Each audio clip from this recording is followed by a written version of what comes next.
Assalamualaikum warahmatullahi wabarakatuh. Hai anak-anak, perkenalkan, saya Ibu Maineni Puspawati. Saya mengajar bahasa Indonesia. Ibu Mei berharap kalian menyukai mata pelajaran bahasa Indonesia ini. Anak-anak, pada pertemuan kali ini kita akan belajar tentang teks laporan hasil observasi.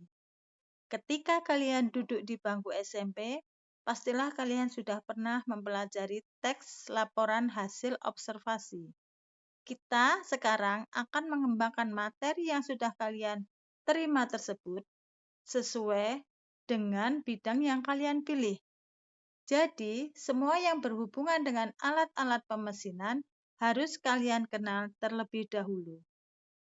Untuk teks observasi kali ini, KD yang akan kita pelajari adalah KD 3.1, yaitu memahami laporan hasil observasi serta menyajikan isi teks laporan hasil observasi yang sudah kalian buat. Pengertian dari teks laporan hasil observasi adalah sebuah teks yang di dalamnya berisi tentang penjabaran umum melaporkan hasil pengamatan observasi. Jadi, teks laporan hasil observasi itu merupakan hasil pengamatan tentang subjek apa yang sedang atau yang sudah kalian amati. Berikut merupakan ciri umum teks laporan hasil observasi. Hasil laporan observasi yang disajikan harus berdasarkan fakta, baik berupa bahan atau objek yang dilihat, didengar, atau dirasakan sendiri oleh si pelapor. Kemudian ciri umum yang kedua adalah bersifat objektif. Selanjutnya, tidak memasukkan hal-hal yang menyimpang atau yang mengandung opini. Dan terakhir, disajikan secara menarik, baik dalam tata bahasa yang jelas, isinya berbobot, maupun susunan yang logis. Untuk memudahkan kalian menyusun teks hasil observasi, ada baiknya kita membuat ringkasan terlebih dahulu.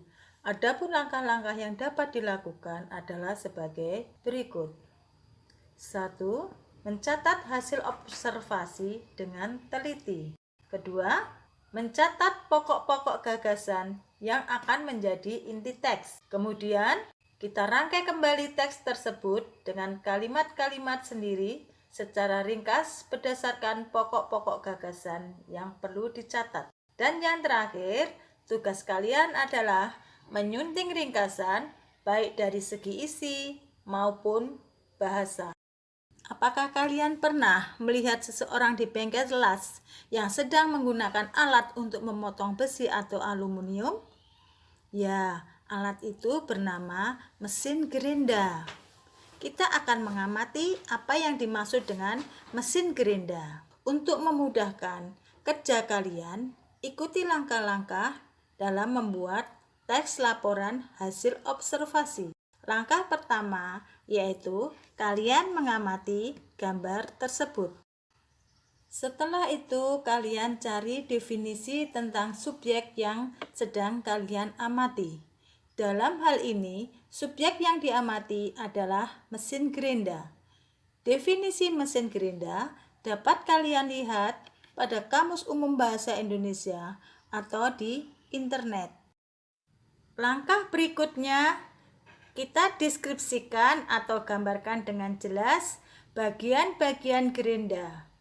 Yang pertama, kita deskripsikan cara kerja mesin gerinda. Cara kerja mesin gerinda yaitu batu gerinda yang berputar serta bersentuhan dengan objek atau bahan yang ingin dibentuk atau diubah sesuai dengan keperluan. Mesin gerinda bisa diputar secara manual atau dengan mesin. Deskripsi yang kedua bisa diambil dari jenis dan fungsi dari tiap-tiap mesin gerinda. Ini kita pakai jenis mesin gerinda permukaan. Jenis mesin gerinda permukaan ini untuk membuat bentuk datar dan permukaan yang rata pada sebuah benda kerja yang diletakkan di bawah batu gerinda yang sedang berputar.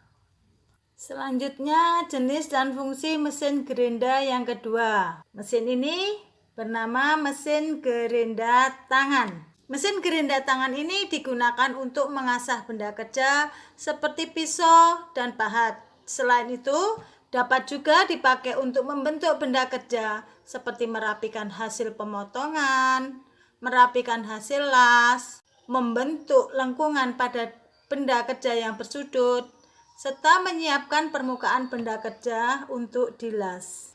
Jenis dan fungsi mesin gerinda yang ketiga adalah mesin gerinda duduk. Mesin gerinda duduk ini digunakan untuk mengasah mata bor, mengasah pisau, atau perkakas yang lain.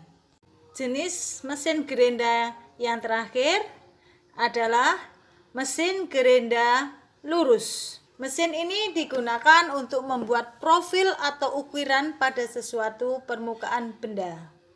Selanjutnya, kalian tuliskan manfaat dari mesin gerinda. Mesin gerinda bermanfaat untuk memotong benda kerja, membentuk profil, mengasah alat potong, atau untuk mempermudah pekerjaan agar mendapatkan hasil yang lebih rapi serta bagus.